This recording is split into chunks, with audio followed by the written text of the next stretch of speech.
29 जनवरी की शाम कुछ ऐसा होने जा रहा है जो 70 सालों में कभी नहीं हुआ। आप ये जानते होंगे कि 26 जनवरी की परेड के बाद 29 जनवरी की शाम को विजय चौक पर बीटिंग द रिट्रीट समारोह होता है।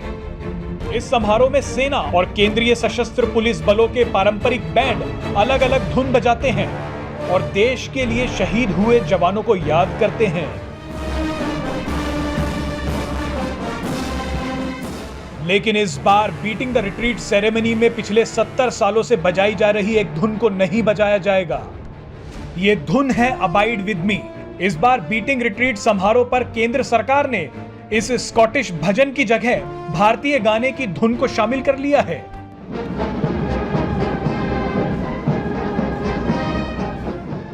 सबसे पहले आप समझिए कि अबाइड विद मी है क्या।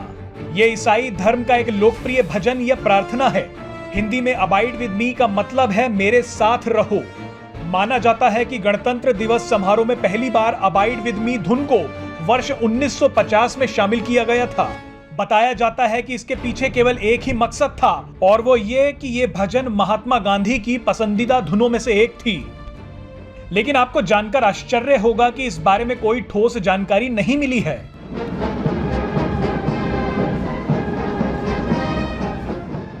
हालांकि कुछ पुराने लेखों में इस बात का जिक्र है कि महात्मा गांधी ने यह धुन पहली बार अहमदाबाद के साबरमती आश्रम में सुनी थी। बोला जाता है कि गणतंत्र दिवस के समापन समारोह में इस धुन को इसलिए बजाया जाता है ताकि इसके बहाने महात्मा गांधी को भी याद किया जा सके। लेकिन सबसे बड़ा सवाल यह है कि महात्मा गांधी को याद करने के लिए हमें किसी विदेशी धुन का सहारा क्यों लेना पड़े? आखिर यह परंपरा कई दशकों से क्यों चलती आ रही है? इस बार बीटिंग रिट्रीट सेरेमनी से ये धुन हटी तो जमकर राजनीति शुरू हो गई। लेकिन आज आप खुद तय कीजिए कि भारत के लोग अपने गणतंत्र दिवस पर अपनी भाषा और अपनी संस्कृति के गाने सुनना चाहेंगे या उन गानों को जिन्हें अंग्रेजों ने हम पर थोपा था। आइए इस वीडियो में पूरे विवाद को समझते हैं और जानते हैं कि ये कितना बड़ा फैसला है। पुराने जमाने में जब बीटिंग द रिट्रीट शुरू हुआ था तो उसमें ज्यादातर अंग्रेजी धुनें ही बजाई जाती थी, क्योंकि रॉयल इंडियन आर्मी या रॉयल इंडियन एयरफोर्स में भारतीय धुनें नहीं होती थी, उसमें सिर्फ अंग्रेजी धुनें ही होती थी। हाल के वर्षों में अंग्रेजी धुनों को हटाकर उसमें ज़्यादा से ज़्यादा भारतीय धुनें शामिल करने की कोशिश की गई है। यहाँ तक कि कुछ साल पहले भारतीय वाद्यों जैसे सितार, तबला और बांसुरी जैसे वाद्यों को प्रमुखता दी गई थी ताकि इस समारोह में ज़्यादा से ज़्यादा भारतीय छाप दिख सके। हमेशा बीटिंग द रिट्रीट का समापन एक खास धुन से होता था जो एक ईसाई भजन की धुन है, अबाइड विद मी। कहा यह भी जाता था कि ये महात्मा गांधी को बहुत पसंद थी। अबाइड विद मी जब बजती थी तो उस समय सूरज डूबने वाला होता था और उस समय अलग अलग जगहों से साउथ ब्लॉक और नॉर्थ ब्लॉक के टावर्स से घंटों की आवाज़ आती थी और जो बहुत सुरीली लगती थी। लेकिन इस बार अबाइड विद मी की जगह सारे जहां से अच्छा बजाया जाएगा।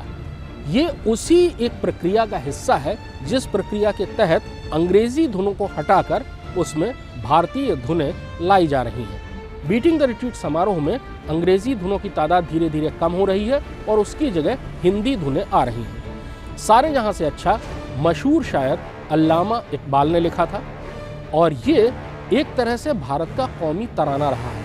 आज़ादी के संघर्ष के ज़माने में और उसके बाद भी सारे जहां से अच्छा भारत का कौमी तराना रहा है बहुत लंबे समय तक। ये वो प्रार्थना है जो बहुत ज़्यादा स्कूलों में आज भी गाई जाती है, जलसों में इसका इस्तेमाल किया जाता है और जब भी कोई राष्ट्रीय समारोह होता है तो उसमें ये गीत अक्सर बजाया जाता है। इसलिए इस गीत की धुन से बीटिंग द रिट्रीट समारोह को समाप्त करना एक बहुत अच्छा कदम है।